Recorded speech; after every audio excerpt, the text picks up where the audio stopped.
رب اشرح لي صدري ويسر لي أمري واحلل عقدة من لساني يفقه قولي. ربي زدني علما. اللهم فقهنا في الدين.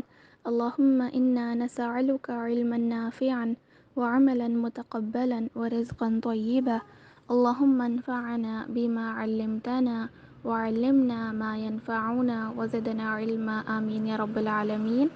السلام علیکم ورحمۃ اللہ وبرکاتہ۔ رمضان ڈے 15، آج جمعہ کا دن ہے۔ ہمیں کوشش کرنی ہے کہ ہم آج زیادہ سے زیادہ درود پڑھیں، اور جو آج کا ذکر ہے یہ بھی بہت آسان سا ذکر ہے اور بہت زیادہ فضیلت والا ہے۔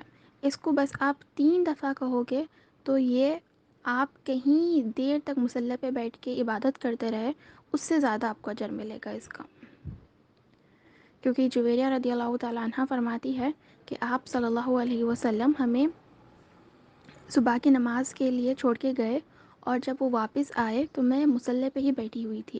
اور کب آئے آپ صلی اللہ علیہ وسلم؟ واپس چاش کے ٹائم پر، جب سورج پورا اوپر چلے گیا تھا اس ٹائم پر واپس آئے تو میں مصلی پہ ہی بیٹھی ہوئی تھی۔ تو آپ صلی اللہ علیہ وسلم نے پوچھا کہ کیا تم اسی حال میں ہوں جب میں تمہیں چھوڑ کے گیا؟ تو جویریہ رضی اللہ تعالیٰ عنہ فرماتی ہے کہ ہاں، میں یہیں پر تھی، میں اٹھی نہیں یہاں سے، میں اسی حال میں تھی۔ تو آپ صلی اللہ علیہ وسلم نے فرمایا کہ میں تمہیں ایسے کلمے نہ بتاؤں جو اگر تم کہو گی 3 دفعہ تو یہ تم نے جب سے جو عبادت کی ہے اس سے زیادہ بھاری ہوگا یہ کلمہ اجر میں۔ کلمہ کیا ہے؟ سبحان اللہ و بحمدہ عدد خلقہ ورضا نفسہ وزینت عرشہ ومداد کلماتہ۔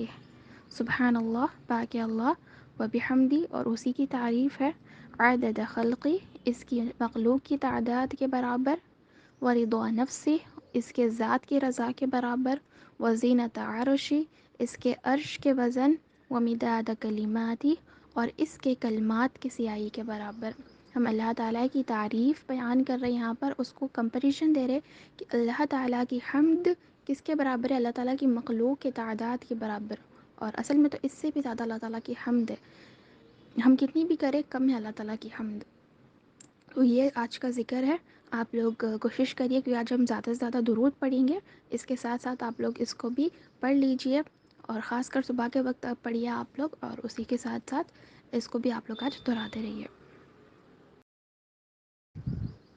آج کی جو دعا ہے بہت امپورٹنٹ دعا ہے، اور آپ صلی اللہ علیہ وسلم اس دعا کو اپنی تشہد میں بھی پڑھا کرتے تھے، یعنی سلام پھیرنے سے پہلے اس دعا کو آپ صلی اللہ علیہ وسلم پڑھا کرتے تھے۔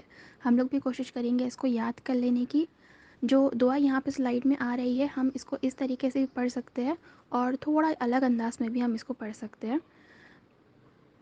دعا ہے، اللہم انی اعوذ بک من عذاب القبر وأعوذ بك من فتنة المسيح الدجال وأعوذ بك من فتنة المحيا وممات اللهم إني أعوذ بك من المأثم والمغرم اللهم إني أعوذ بك من عذاب القبر، اے اللہ میں پناہ مانگتا ہوں تیری قبر کے عذاب سے، وأعوذ بك من فتنة المسيح الدجال، اور پناہ مانگتا ہوں تیری مسیح دجال کے فتنے سے، اور پناہ مانگتا ہوں تیری زندگی اور موت کے فتنے سے، اور پناہ مانگتا ہوں گناہ اور قرض سے۔ یہاں پہ ہم اللہ تعالیٰ کی پناہ میں آ رہے ہیں، کن کن چیزوں سے؟ عذاب قبر سے، جو بہت ایسا اس کا عذاب ہے جس کا ہم تصور بھی نہیں کر سکتے ہیں، اور آپ صلی اللہ علیہ وسلم نے ہمیشہ اس سے پناہ مانگی ہے۔ دجال کے فتنے سے ہم اللہ تعالیٰ سے پناہ مانگ رہے، کیونکہ دجال کا فتنہ ایسا رہے گا کہ ہمیں پتہ بھی نہیں ہوگا کہ وہ ہم اس کے سائنس آپ صلی اللہ علیہ وسلم نے بتائے ہیں، وہ ہمارے سامنے رہیں گا بٹ ہم اس کو ڈینائی نہیں کر پائیں گے، وہ ایسا اس کا جھوٹ رہیں گا کہ ہمیں وہ سچ ہی دکھیں گا۔ اور آپ صلی اللہ علیہ وسلم نے فرمایا ہے کہ آدم علیہ السلام سے لے کے میری امت تک ایسا کوئی فتنہ نہیں ہوگا جیسا فتنہ دجال کا رہیں گا۔ تو اس سے بھی ہمیں کوشش کرنی ہے کہ ہم اسے پناہ مانگیں، شاید یہ ہمارے زمانے میں نہیں آئے، مگر ہمیں ہمیشہ دجال کے فتنے سے پناہ مانگنی ہے۔ اس کے بعد ہم نے اس میں زندگی اور موت کے فتنے سے ہم اللہ تعالیٰ سے پناہ مانگ رہے۔ زندگی کا بھی فتنہ ہے، زندگی میں بھی کتنے سارے مشکلیں، فتنے، برائیاں، ہر چیز سے اللہ تعالیٰ سے ہمیں حفاظت مانگنی ہے، اور موت کی بھی سختیوں سے، موت کے فتنوں سے، اس میں ہم اللہ تعالیٰ سے پناہ مانگ رہے ہیں۔ اور لاسٹ میں اللہ تعالیٰ سے ہم گناہوں کے اوپر اور قرض سے بھی پناہ مانگ رہے. قرض ایک ایسی چیز ہے جس کا یہ ہے کہ اگر آپ نے کسی سے قرض لیا ہے اور آپ نے اس کو واپس نہیں کیا قرض، تو آپ کی نماز جنازہ بھی آپ کو نہیں پڑھایا جائے گا. ایسی چیز ہے قرض کہ آپ کو اس کو دینا ضروری ہے، لازمی ہے. اللہ تعالیٰ ہم سب کی ان تمام چیزوں سے حفاظت فرمائیں. اس کو آپ لوگ ضرور یاد کر لیجیے اور ضرور ضرور انہیں اپنی تشہد کے بعد، ہم سلام پھیرنے سے پہلے اس دعا کو آپ لوگ شامل کریے. آپ صلی اللہ علیہ وسلم کی سنت بھی ہے، آپ صلی اللہ علیہ وسلم اس دعا کو پڑھتے تھے اپنے نماز میں، تو یاد کر لیجیے اس کو. اور سلام سے پہلے یہ دعا بھی ہمیں پڑھنا چاہیے. Allah's names in the قرآن دیکھتے ہیں. آج انشاءاللہ 2 نئے نام ہم اللہ تعالیٰ کے سیکھیں گے، یاد کر لیں گے اور انہیں اپنے دعاؤں میں شامل کریں گے. ہمیں بھی اللہ تعالیٰ کے نام جان کر انہیں اللہ تعالیٰ کو پہچاننا ہے، اور اللہ تعالیٰ سے جب بھی ہم مانگے تو اس کی صفات کے ساتھ ہمیں مانگنی ہے، اور ہم بھی اللہ تعالیٰ کی جو صفات ہے وہ ہمارے اندر پیدا کرے، ہمیں یہ کوشش کرنی ہے. جب ہم اللہ تعالیٰ کو جانیں گے تبھی ہم اللہ تعالیٰ سے سچی محبت کر پائیں گے، اللہ تعالیٰ کے حکموں کو پورا کر پائیں گے. ہم جب بھی کسی کو جانتے ہیں، کسی کو سمجھتے ہیں، تو پھر ہم اس کی ایک انڈرسٹینڈنگ ہمارے اندر ہوتی ہے. تو اللہ تعالیٰ کو بھی ہمیں جاننا ہے، تو ہمیں اللہ تعالیٰ کے نام سے ہی ہم اللہ تعالیٰ کو سب سے بہترین انداز میں جان سکتے ہیں. تو آج دیکھتے ہیں جو 2 نام ہم اللہ تعالیٰ کے دیکھیں گے. القرآن سورہ نمبر 51، الذاریات کی آیت ہے، آیت نمبر 58. اعوذ باللہ من الشیطان الرجیم، بسم اللہ الرحمن الرحیم. ان اللہ هو الرزاق ذو القوة المتین. ترجمہ ہے، بے شک اللہ ہی ہے بے حد رزق دینے والا، طاقت والا، نہایت مضبوط. جو 2 نام اس میں آئے اللہ تعالیٰ کے 3 ہیں. رزاق ہے، قوت المتین. اللہ تعالیٰ کا ہم نے نام اس سے پہلے بھی دیکھا ہے، قوی ہم نے دیکھا ہے، سب سے زیادہ طاقتور. اور اس میں ہم جو 2 نئے نام دیکھیں گے اللہ تعالیٰ کے، رزاق یعنی رزق دینے والا، اور متین یعنی مضبوط. پہلے رزاق کے معنی دیکھتے ہیں. اللہ تعالیٰ نے قرآن مجید میں اپنے آپ کو ایک دفعہ رزاق کہا ہے، یعنی رزق دینے والا. اللہ تعالیٰ ہی ہے جو غذا اور رزق کے تمام ذریعے پیدا کرتا ہے. اور ہمیں پہلی چیز یہ سمجھنا ہے کہ جب بھی ہم رزق کہتے ہیں تو ہم صرف غذا کو رزق سمجھتے ہیں، کھانے پینے کو ہی ہم رزق سمجھتے ہیں.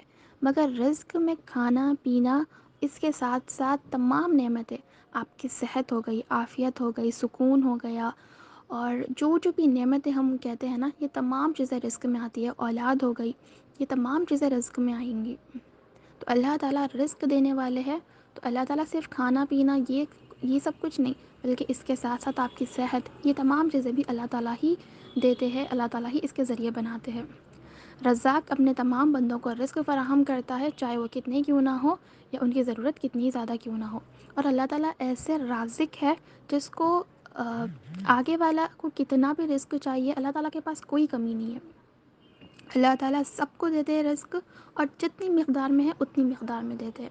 ایک جو مشہور واقعہ سلیمان علیہ السلام کا، سلیمان علیہ السلام جو ہے ایک دفعہ کہتے ہیں کہ جو مچھلیاں، جو پورے سمندر کے جو جانور ہیں ان کو میں کھانا کھلاؤں گا. تو اللہ تعالیٰ سے وہ فرمائش کرتے کہ ایک دن کا کھانا میں انہیں کھلاؤں گا، ایک ٹائم کا.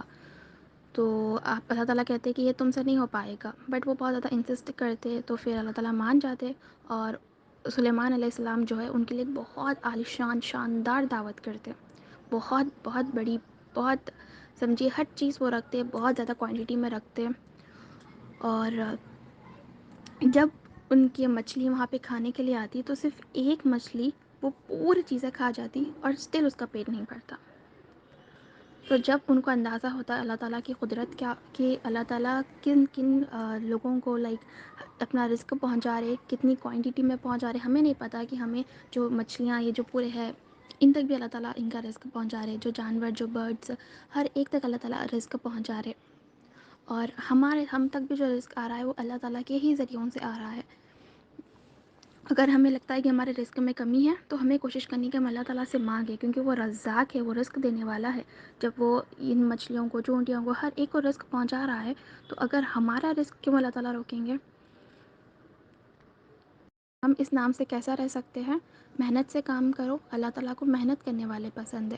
آپ کا رزق لکھا ہوا ہے کہ آپ کو کتنا ملنا ہے، بٹ اس کا یہ مطلب نہیں ہے کہ ہم کچھ کام نہیں کریں، محنت نہیں کریں، اس طریقے سے نہیں، بلکہ ہمیں محنت کرنی ہے اور اللہ تعالیٰ محنت کرنے والوں کو نوازتے ہیں۔ رزاق کے طریقوں کو سمجھے، غور کرے کہ الرزاق نے آپ کو کیا کیا دیا ہے۔ ہم رزق یعنی یہی سمجھتے ہیں نا صرف کھانا پینا، بٹ ہمیں ہر نعمت کو اللہ تعالیٰ سے جوڑنا ہے کہ اللہ تعالیٰ نے ہمیں کیا کیا نعمتیں دیے ہیں، کس کس مقدار میں دیے ہیں، کہ ہم اس کو ڈیزرو کرتے تھے، بٹ اللہ تعالیٰ نے ہمیں خوشیاں دی، ہمیں صحت دی، ہمیں عافیت دی، ہم بول سکتے ہیں، ہم دیکھ سکتے ہیں، ہم سن سکتے ہیں، یہ تمام اللہ تعالیٰ کی نعمتیں ہیں ہم پر۔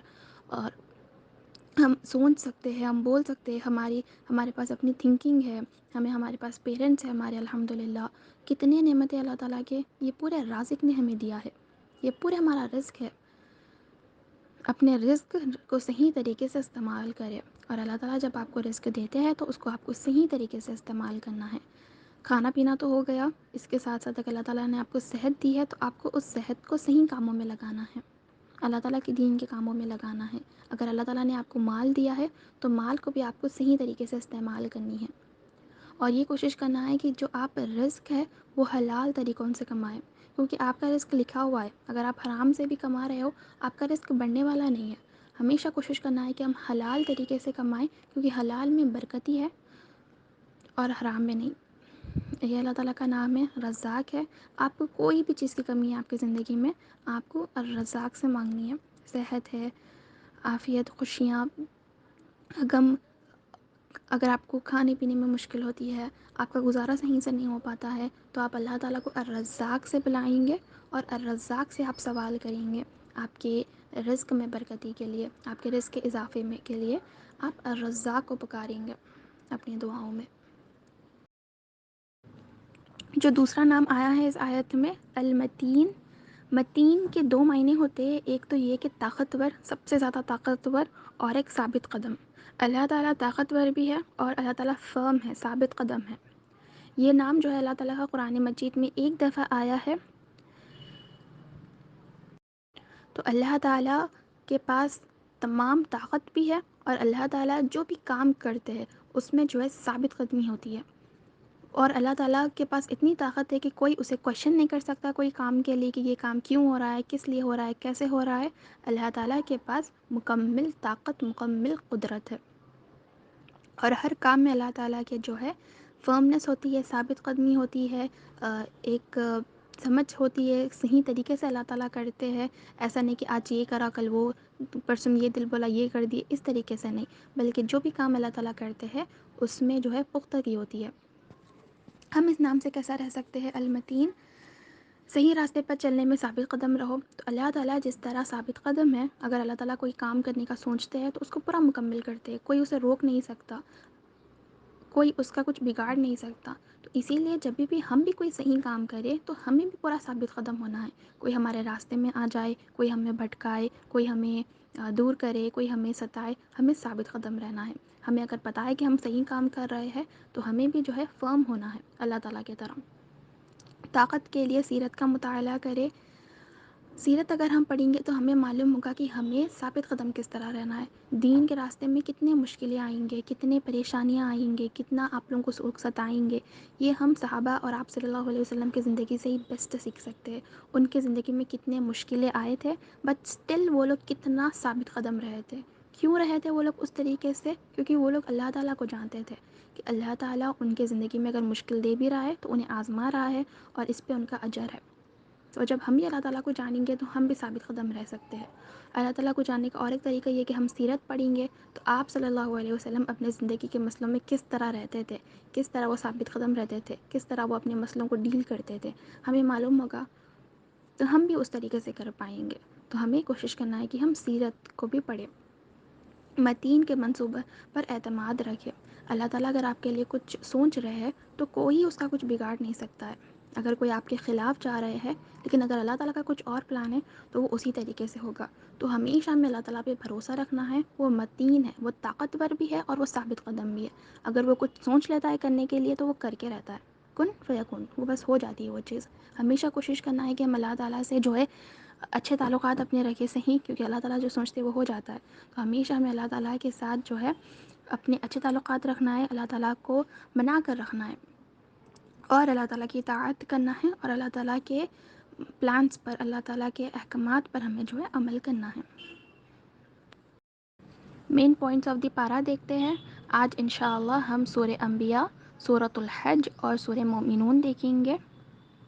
سورہ انبیاء، جیسے انبیاء کا ذکر اس میں ہے، بہت سارے انبیاءوں کا ذکر آیا ہے۔ سب سے پہلے تو اللہ تعالیٰ نے بتایا ہے قوموں کو برباد کیوں اللہ تعالیٰ نے کیا ہے۔ اگر کوئی قوم برباد ہوئی ہے، ہلاک ہوئی ہے، مٹ گئی وہ قوم، تو کیا ریزن تھا اس میں؟ اور ریزن یہی اللہ تعالیٰ نے بتایا ہے کہ انکار رسول، رسولوں کو جب اللہ تعالیٰ بھیجتے ہیں قوم کی اصلاح کے لیے، تو اللہ تعالیٰ انہیں پوری مہلت دیتے ہیں۔ ایسا نہیں کہ بس رسول آج آئے اور کل بس ان کا کام ختم ہو گیا، نہیں، بلکہ جیسا کہ اگر ہم دیکھیں نوح علیہ السلام 900 سال انہوں نے تبلیغ کی تھی، تو اس طرح رسول جب دعوت دیتے دیتے دیتے اور اس کے بعد بھی لوگ ڈھیٹ رہتے اور بدلتے نہیں، تو جب اللہ تعالیٰ پھر ان کا کام ختم کر دیتے۔ آسمان کی تخلیق کے بارے میں اللہ تعالیٰ نے بتایا ہے، ہمیں بھی غور کرنے والی چیز ہے کہ کس طرح اللہ تعالیٰ نے اس آسمان کو بنایا ہے۔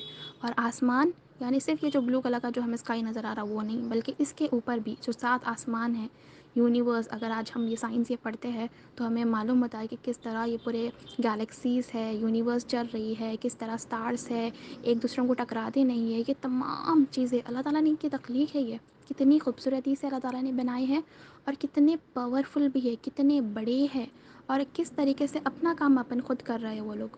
ایسا نہیں کہ دوسروں کو ٹکرا دیتے ہوئے یا پھر گول نہیں پھر رہے، ایسا کچھ نہیں، بلکہ وہ اپنا کام کر رہے ہیں۔ کیسی اللہ تعالیٰ کی تخلیق ہے، ہمیں اس میں غور کرنا ہے۔ سورج صبح کو صبح نکل جاتا ہے، شام میں ڈوب جاتا ہے، اپنا کام ہر کوئی اپنے وقت پر۔ چاند یہ نہیں کہتا کہ آج میں نہیں آؤں گا، اس طریقے سے نہیں نا، ہر کوئی اپنا کام کر رہا ہے۔ تو ہمارا بھی کیا کام ہے، ہمارا بھی کیا مقصد ہے، اس میں ہمیں غور کرنا ہے۔ غور کر کے ہمیں بھی اپنے کام کو لگن سے پورا کرنا ہے، جس طرح اللہ تعالیٰ کی تخلیق کر رہی ہے۔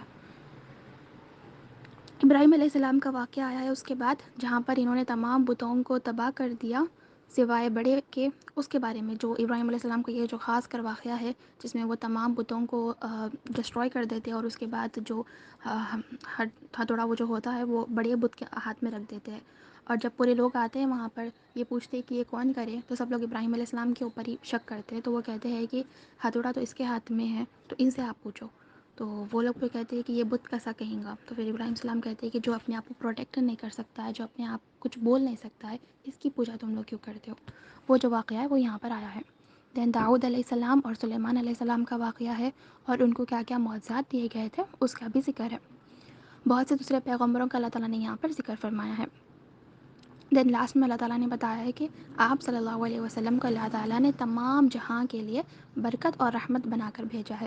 جو دوسرے انبیاء سب آئے تھے وہ لوگ صرف اپنی امت کے لیے تھے، مگر آپ صلی اللہ علیہ وسلم تمام انسانیت کے لیے جو ہے رحمت بنا کر بھیجے گئے ہیں، اس کا ذکر آیا ہے۔ اس کے بعد سورہ حج۔ سورہ حج میں اللہ تعالیٰ نے جو ہے اللہ تعالیٰ کے وجود کے بارے میں پہلے بتایا ہے کہ اللہ تعالیٰ کی وحدانیت، اللہ تعالیٰ اکیلے ہے، شرک، اس کے بارے میں آیا ہے۔ دین حاجی، زیارت اور قربانی، یہ تمام چیزوں کے بارے میں آیا ہے۔ سورہ حج میں جو قربانی ہے اس کا زیادہ ذکر ہے، جو حج کی فرضیت ہے یہ سورہ بقرہ میں آیا ہے۔ یہاں پر اللہ تعالیٰ نے قربانی کے بارے میں بتایا ہے کہ جو ہم قربانی کرتے ہیں وہ اس کا نہ گوشت نہ خون یہ اللہ تعالیٰ کے پاس نہیں پہنچتا، بلکہ ہمارے نیتیں پہنچتے ہیں کہ ہم کس نیت سے اس چیز کو اللہ تعالیٰ کے یہاں پیش کر رہے ہیں، کس نیت سے ہم اس جانور کو ذبح کر رہے ہیں، لوگوں کو دکھانے کے لیے یا اللہ تعالیٰ کو راضی کرنے کے لیے۔ اس کا ذکر یہاں پر آیا ہے۔ اللہ تعالیٰ نے بتایا ہے پھر کہ ایک دن 1000 سال کی طرح رہیں گا، یعنی قیامت کا دن ایک دن 1000 سال کے برابر رہیں گا، اتنا لمبا دن، اتنا مشکل دن رہیں گا وہ۔ ہر نبی کے ساتھ شیطان موجود، اللہ تعالیٰ کی راہ میں ہجرت کرنے والوں کا ثواب ملے گا۔ اللہ تعالیٰ کے راستے میں جب ہم ہجرت کرتے ہیں تو اس پہ ہمارا جو اجر ہے وہ کنفرم ہے۔ آپ اپنی منزل تک پہنچے بھی نہیں ہجرت میں، لیکن آپ بس شروع کر دیے تھے، تب بھی آپ کا اجر جو ہے کنفرم ہے اللہ تعالیٰ کے پاس۔ اور ہجرت یہی نہیں کہ بس آپ ایک ملک سے دوسرے ملک کو جائے، بلکہ ہجرت ہر وہ چیز جو اللہ تعالیٰ نے منع کی ہے، آپ اس سے ہٹ کے اس کو چھوڑ کر کچھ اور کر رہے ہیں، آپ اس کو چھوڑ دیے، وہ ہجرت ہے۔ تو جب بھی آپ ہجرت کریں گے اللہ تعالیٰ کے خاطر، تو اس پہ آپ کو اجر ضرور ملے گا. اس دنیا میں اگر نہیں تو آخرت میں تو کمپلسری آپ کو اس کا اجر ملے گا. تو اللہ تعالیٰ کے راستے میں ہجرت کرنے میں بالکل ہچکچائیے مت کہ مجھے کیا ہوگا، میں یہ چیز چھوڑ دی تو میرا کیسا بنے گا. ایسا نہیں، بلکہ اللہ تعالیٰ شاکر ہے. ہم نے یہ بھی اللہ تعالیٰ کا نام دیکھا نا، قدردان ہے. اگر آپ کچھ اللہ تعالیٰ کے لیے خاطر کرتے ہو تو اللہ تعالیٰ آپ کو اس کا پورا کا پورا بدلہ عطا کرتا ہے اور اس سے زیادہ بھی آپ کو دیتا ہے. اس کے بعد سورہ مومنون. سورہ مومنون بہت پیاری صورت ہے اور ہمیں پڑھنی چاہیے خاص کر، کیونکہ اس میں اللہ تعالیٰ نے مومنوں کی صفات بیان کی ہے. اور ہم اپنے آپ کو مومن کہتے ہیں، رائٹ؟ ہم اپنے آپ کو ایمان والے کہتے ہیں. تو اگر ہم ایمان والے ہیں تو ہمارے اندر یہ تمام صفات موجود ہے جو اللہ تعالیٰ ہمیں کہتے ہیں کہ ایک ایمان والے میں ہونی چاہیے. تو شروع میں اللہ تعالیٰ نے ایمان والوں کی خصوصیت فرمائی ہے اور بتایا ہے کہ ایمان والے کامیاب ہے. قد افلح المؤمنون، کامیاب ہے ایمان والے. تو یہ ایمان والے ہے کون آخر جو کامیاب ہے؟ اگر آپ کو بھی کامیابی چاہیے تو ایمان والے بننا ہے. ہم تو کہتے ہیں کہ ہم ایمان والے ہیں، ہم مسلمان ہیں، بٹ اللہ تعالیٰ نے جو شرائط یا جو صفات ان کی بتائی ہے وہ ہمیں پورے ہے، یہ ہمیں چیک کر لینی ہے. کچھ 7-8 اللہ تعالیٰ نے یہاں پہ صفات بیان فرمائی ہے اور خاص کر نماز کے بارے میں آیا ہے کہ یہ لوگ نماز کو قائم کرتے ہیں. ایک دفعہ خشوع اور خضوع کے ساتھ پڑھتے ہیں، اس طریقے سے آتا ہے، اور ایک دفعہ اپنی نمازوں کی حفاظت کرتے ہیں. 2 دفعہ نماز کا حکم آیا ہے. اپنی نمازوں کو پڑھتے بھی ہے اور انہیں حفاظت بھی کرتے. حفاظت کرتے یعنی اپنے وقت پہ پڑھنے کی کوشش کرتے. آپ کہیں باہر جا رہے ہیں، آپ کا کچھ پلان ہے، تو آپ سب سے پہلے یہ کوشش کرتے کہ اپنی نماز کو میں کیسا رکھوں. آپ کا کوئی شاپنگ کا ٹائم ہے، آپ کوئی اپنے آنٹی کے پاس جا رہے، کہیں پر باہر آپ جا رہے، تو آپ اپنے نمازوں کا دیکھ لیتے کہ یہ ٹائم پہ میں عصر کے ٹائم پہ میں یہاں رہوں گا تو پھر میری نماز کیسی ہوں گی، میں نماز کہاں پڑھوں گا. اس طرح آپ اپنی نماز کے لیے فکر مند ہوتے، اس کی حفاظت کرتے. اور بھی دوسرے صفات یہاں پر آئے ہیں جو ہمیں پڑھنی ہے انشاءاللہ. بس 10-12 آیتیں ہوں گے، 15 کچھ آیتیں ہوں گے، تو ضرور آپ لوگ نکالیے آیتوں کو اور اس کا ٹرانسلیشن پڑھیے، آسانی سے آپ لوگوں کو سمجھ آ جائے گا. اس کے بعد اللہ تعالیٰ نے امبروئر کا مراحل بتائے ہیں اور حضرت نوح علیہ السلام کا واقعہ آیا ہے، اور حضرت ہود علیہ السلام، حضرت موسیٰ علیہ السلام کا بھی یہاں پر ذکر آیا ہے. مذہب تمام بنی انسان کے لیے ایک ہے، یہ اللہ تعالیٰ نے بتایا ہے. تمام انسان آدم علیہ السلام سے لے کے جو آج تک یہاں تک آئے ہیں، ان تمام کا جو مذہب ہے وہ ایک ہی ہے، وہ اللہ تعالیٰ کی وحدانیت، اللہ تعالیٰ کی توحید، یہی ہے. بکس الگ الگ تھے، کتاب الگ الگ نازل ہوئے، احکامات تھوڑے الگ الگ تھے سب قوموں کے لیے، مگر جو ان کا بیس تھا، جو ہر نبی آ کے جو تعلیم سب کو دیا، وہ یہی تھا کہ اللہ تعالیٰ ایک ہے، اسی کی ہمیں عبادت کرنا ہے، اسی کے ساتھ ہمیں کسی کو شریک نہیں کرنا ہے. یہی سب کا میسیج تھا، اس کا ذکر یہاں پر آیا ہے. دین موت کے بعد برزخ اور درمیانی زندگی کے بارے میں بتایا اللہ تعالیٰ نے. زمین پر قائم وقت ایک دن یا اس سے بھی کم ہمیں نظر آئے گا. جب قیامت قائم ہوگی، ہمیں ایسا لگے گا کہ ہم نے زمین پر یعنی اس دنیا میں ہم نے صرف ایک دن یا ایک دن سے بھی بہت کم وقت ہم نے یہاں پہ گزارا ہے. ہمیں تو دکھتا ہے کہ ہمیں دنیا بہت لمبی ہم گزار رہے ہیں اور بہت سارے سال ہمیں جینا ہے یہاں پر، بہت سارے کام کرنا ہے. دین کا کیا ہے وہ تو ہم آرام سے کریں گے، آرام سے سیکھیں گے. نمازوں کا کیا ہے، پڑھ لیں گے. بہت ہمیں آرام دکھتا، بہت لمبی زندگی ہمیں دکھتی. پر جب قیامت قائم ہو جائیں گی، ہمیں ایسا دکھیں گا کہ ہم نے تو کچھ جیا ہی نہیں زندگی میں، کچھ دیکھا ہی نہیں ہم نے، کچھ کیا ہی نہیں ہم نے. جو اصل زندگی ہے وہ قیامت کی زندگی رہیں گی. اس سے پہلے والے سورے میں ہم دیکھیں نا، 1000 سال کے برابر وہ دن رہیں گا، اتنا لمبا. اور جب آپ کو کچھ خوف ہوتا ہے، کچھ ڈر ہوتا ہے، جب تو آپ کو وقت آگے بڑھ رہا ہے ویسے ہی نہیں دکھتا. جب آپ خوش رہتے، آپ کو وقت کہاں نکل گیا پتہ نہیں لگتا. جب آپ ڈرے ہوئے ہوتے ہیں، آپ کچھ غم میں ہوتے ہو، تو آپ کو وقت بہت لمبا دکھتا. تو قیامت کا دن بھی ایسا رہے گا جس دن ہم سب بہت خوش اس طریقے سے نہیں، بلکہ سب ڈرے ہوئے رہیں گے. کسی کو پتہ نہیں ہوگا کہ اس کے ساتھ کیا معاملہ ہوگا، کب کس کی پیشی ہوگی، سب کے سامنے ہوگی یا چھپی ہوئی ہوگی. کسی کو اللہ تعالیٰ پردے میں لیں گے اور کسی کا سب کے سامنے کریں گے. کیا کیا اللہ تعالیٰ ہمارے بارے میں بتائیں گے، ہمیں پتہ ہے ہمارے کیا کیا گناہ ہیں، کیا کیا غلطیاں ہم نے کیے ہیں، کیا کیا ہم نے چھپ کے کیے ہیں، کیا کیا ہم نے سب کے سامنے کیے ہیں. سب کچھ ہمیں معلوم ہے اور اس دن سب کچھ ہمیں بتانا ہوگا. تو بہت لمبا دن رہے گا. فرصت سے اللہ تعالیٰ ہم سب سے پوچھیں گے، ہر چیز پوچھیں گے ہم سے. تو ہمیں بھی اس دن کی تیاری کرنی ہے. یہ رہے مین پوائنٹس آف دی پارہ. سورہ مومنون ضرور آپ لوگ دیکھیے. اللہ تعالیٰ نے ہماری صفات بیان کی ہے، تو ہماری صفات ہمارے اندر بھی ہے ہی نہیں ہے، ہمیں چیک کر لینی ہے نا. تو ہمیں ضرور اس سورہ کو انشاءاللہ ٹرانسلیشن کے ساتھ پڑھنا ہے. اللہ تعالیٰ ہم سب کو عمل کی توفیق دے. سبحانک اللہم و بحمدک و نشہد ان لا الہ الا انت نستغفرک و نتوب الیک.